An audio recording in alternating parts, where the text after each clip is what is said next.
इतिहास में हिंदुस्तान के लिए एक काला धब्बा बना था जब इमरजेंसी लागू इंदिरा गांधी ने किया था और लाखों पत्रकारों को जिस प्रकार से प्रताड़ित किया गया था, संपादकीय तक पत्रकार लिख नहीं पाते थे। पुलिस बैठकर देखती थी वहां पर कि संपादकीय में कहीं इंदिरा गांधी के विरोध में कुछ लिखा जा रहा है या नहीं लिखा जा रहा है।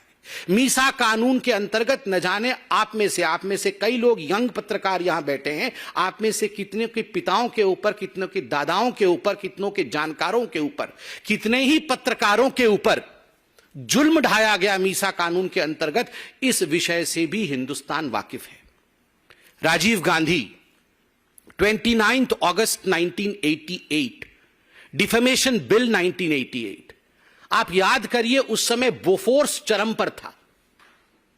कुछ ऐसे पत्रकार थे, जाबाज पत्रकार मैं कहूंगा उनको, और कुछ ऐसी पत्रकारिता थी जिन्होंने बोफोर्स को बड़े स्पष्ट रूप से उजागर किया था। The story of Bofors and bribe, किस प्रकार से भ्रष्ट और भ्रष्ट नेता बोफोर्स में लिप्त थे।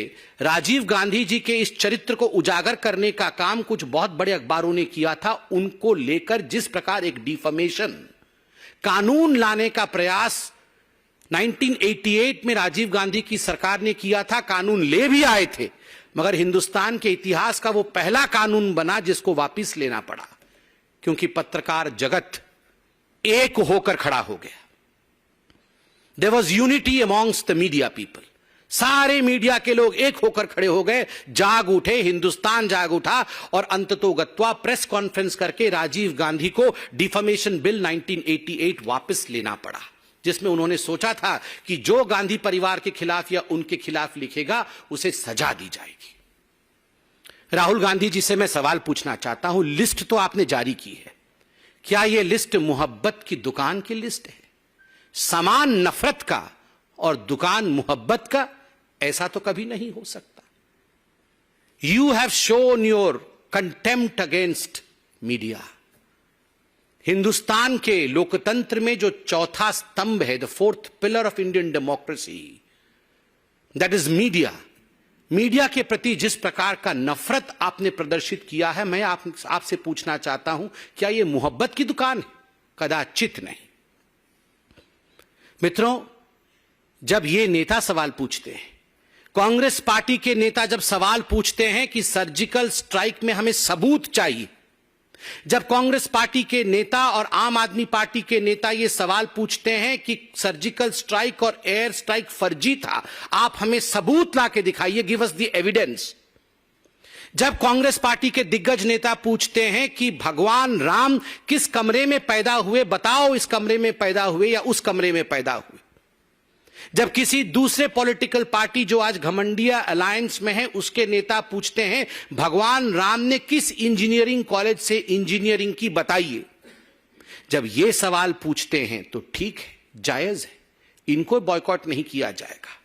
मगर जब पत्रकार डिबेट में सवाल पूछ लेता है इनसे कि आपके राज्य में भ्रष्टाचार क्यों हो रहा है, आपने जो आंकड़े प्रस्तुत किए थे वो आंकड़े गलत थे, सही आंकड़े ये है, क्या हिंदुस्तान की ग्रोथ स्टोरी आज विश्व में एक रिकॉर्ड नहीं कायम कर रही?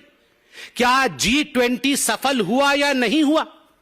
अगर इस प्रकार के सवाल कांग्रेस या इंडी अलायंस के दूसरे लोगों से पूछ लिया जाता है तो आप बन जाते हैं बॉयकॉट करने वाले पत्रकार। आपको बॉयकॉट कर देना चाहिए। क्यों? ये जो नेता हैं ये भगवान हैं, ये भगवान पे सवाल उठा सकते हैं और पत्रकार जो हैं वो नेताओं पे सवाल नहीं उठा सकते हैं, उनसे सवाल नहीं पूछ सकते। मित्रों, ये राहुल गांधी जब विदेश जाते हैं, अभी भी विदेश में है जहां तक मैं जानता हूं, कुछ प्राइवेट मीटिंग वगैरह कर रहे हैं, आज मैंने देखा है सोशल मीडिया में। श्याम पित्रोदा ने बताया प्राइवेट मीटिंग गुप्त रखी जाएगी, बताया नहीं जाएगा। जब ये जाते हैं फॉरेन कंट्री में और विदेश की भूमि पे जाके देश के विरोध में बोलते हैं, राहुल गांधी अमेरिका में, लंदन में जाके कहते हैं कि हिंदुस्तान में लोकतंत्र समाप्त हो गया, पत्रकारों के साथ दुर्व्यवहार किया जाता है, we don't have right to express ourselves in India, there is no freedom of speech in India. This is freedom of speech Rahul ji, ये जो आपने लिस्ट जारी की है ये फ्रीडम ऑफ स्पीच है। यह पत्रकारिता का सम्मान है, यह पत्रकारों का सम्मान है। ये जो बॉयकॉट करके आप सम्मान दिखा रहे हैं डेमोक्रेसी का, यह आज पूरा विश्व देख रहा है, पूरा हिंदुस्तान देख रहा है। और मित्रों, आप सब पत्रकार बैठे हैं यहां पर, और आपके माध्यम से और टीवी के कैमरे के माध्यम से मैं करोड़ों पत्रकारों से आज सवाल पूछता हूं, क्या ये जो 14 नाम लिखे गए हैं, ये बॉयकॉट के नाम है या ये टारगेट लिस्ट है?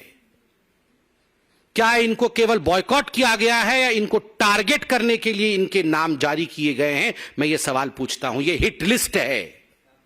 कुछ ऐसे पत्रकार हैं जो डिबेट नहीं करते हैं, जो डिबेट नहीं करते हैं, आप उनमें गेस्ट भेजेंगे ही कैसे? तो उनके नाम क्यों रखे गए हैं? टारगेट करने के लिए। एफआईआर डालेंगे, आपको छोड़ेंगे नहीं, आपको मसल के रख देंगे। और आप बताइए, एक पॉलिटिकल पार्टी के कार्यकर्ता होते हैं, अब मैं कांग्रेस के लिए या उनके पार्टी के लिए कहूंगा नहीं कि लाखों कार्यकर्ता है, हजारों तो हैं, कुछ सौ तो हैं ही।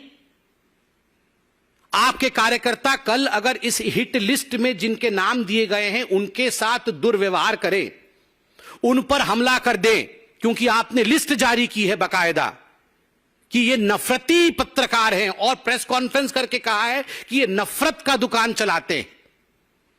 अगर कुछ लोग इनके ऊपर दुर्व्यवहार कर दे तो इसके लिए जिम्मेदार कौन है? तो मैं इसको बॉयकॉट का लिस्ट कदाचित नहीं कहूंगा, मैं कहूंगा this was a hit job done by a hit list released by the Congress party and the India alliance. ये एक हिट जॉब है, और मुझे लगता है इसे सारे पत्रकार फेटर्निटी को बहुत गंभीरता से लेने की आवश्यकता है। बंगाल में तो देवमाल्या बागची नामक एक पत्रकार परसों ही शायद गिरफ्तार भी हुए, केवल इस कारण से गिरफ्तार हुए हैं क्योंकि उन्होंने सच्चाई दिखाई है। किस किस को बॉयकॉट करेंगे राहुल जी, सोनिया जी, किस किस को बॉयकॉट करेंगे आप? चंद दिनों पहले तो ये रणदीप सुरजेवाला जी बोल रहे थे, एक भाषण में कह रहे थे कि जिन जिन लोगों ने, जिस जनता ने नरेंद्र मोदी को वोट दिया है वो राक्षस है। जनता राक्षस है, जो मोदी को वोट देती है, जो बीजेपी को वोट देती है वो राक्षस है, उसका बॉयकॉट होना चाहिए। ईवीएम तो पहले से ही खराब है, इलेक्शन कमीशन तो बिक चुका है, जुडिशियरी और सुप्रीम कोर्ट, इनके जजों को भी छोड़ा नहीं गया है। राम मंदिर का जजमेंट जब आया तो इनके प्रवक्ताओं ने जजेस के खिलाफ क्या क्या कहा है, ये तो पब्लिक डोमेन में है, जजेस को छोड़ा नहीं गया है। कौन सा ऐसा इंस्टीट्यूशन है भारतवर्ष में जिस इंस्टीट्यूशन के खिलाफ कांग्रेस पार्टी और ये इंडी अलायंस वालों ने खराब नहीं कहा है और उनका बॉयकॉट नहीं किया है? मैं आज आपको खुल के बताता हूं, जनता भी जिंदाबाद है, ईवीएम भी जिंदाबाद है, हाईकोर्ट भी जिंदाबाद है, इलेक्शन कमीशन भी जिंदाबाद है, सुप्रीम कोर्ट भी जिंदाबाद है। केवल अगर किसी से नहीं हो पा रहा है जिसको बॉयकॉट वाकई करना चाहिए कांग्रेस पार्टी को, तभी उसका कुछ कल्याण होगा, उसका नाम राहुल गांधी है। पूरे दुनिया को बॉयकॉट करने चले हैं, पत्रकार भी जिंदाबाद है, वो भी अपना काम कर रहे हैं। अरे नेता में दम नहीं है भैया।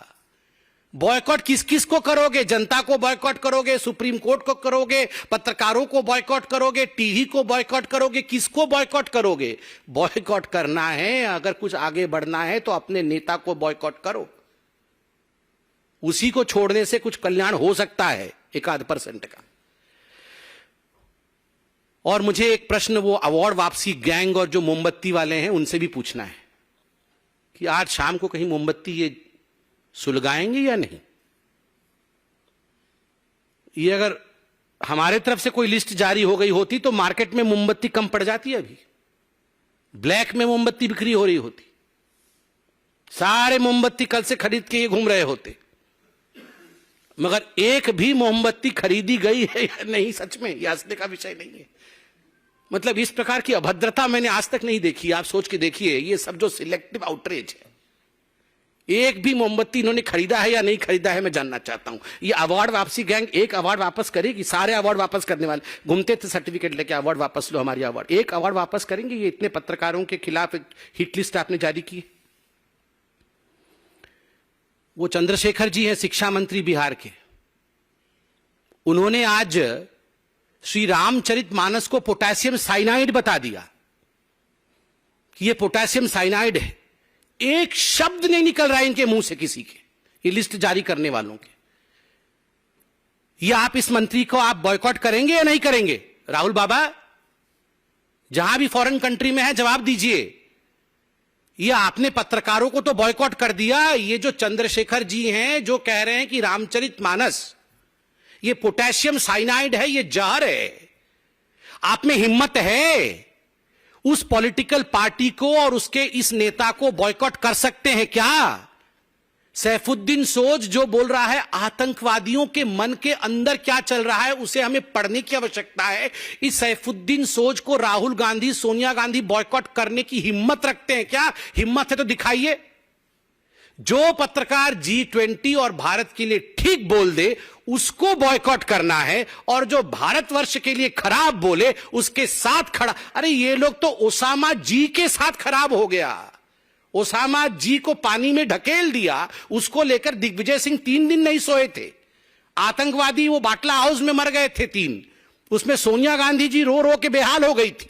इनका हाल तो ये है, आतंकवादियों के साथ खड़ा होना है, उनको बॉयकॉट नहीं करना है। बाटला हाउस वाले आतंकवादियों को देख करके सोनिया गांधी उनके डेड बॉडीज को रो दी थी, वो सो नहीं पाई थी। ये मैं नहीं कह रहा हूं, उन्हीं के नेता सलमान खुर्शीद ने कहा था कि Sonia Gandhi could not sleep for 3 nights because 3 बेचारे आतंकवादी मारे गए थे। उनको बॉयकॉट करने की इनमें हिम्मत नहीं है।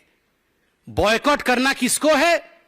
जो न्यूज में हिंदुस्तान के विषय में सही खबर दिखाता है उसको बॉयकॉट करना है। बॉयकॉट आप करिए, देश की जनता जब आपको बॉयकॉट करेगी तब आपको समझ में आएगा। बहुत बहुत धन्यवाद। कोई प्रश्न हो तो अवश्य पूछें।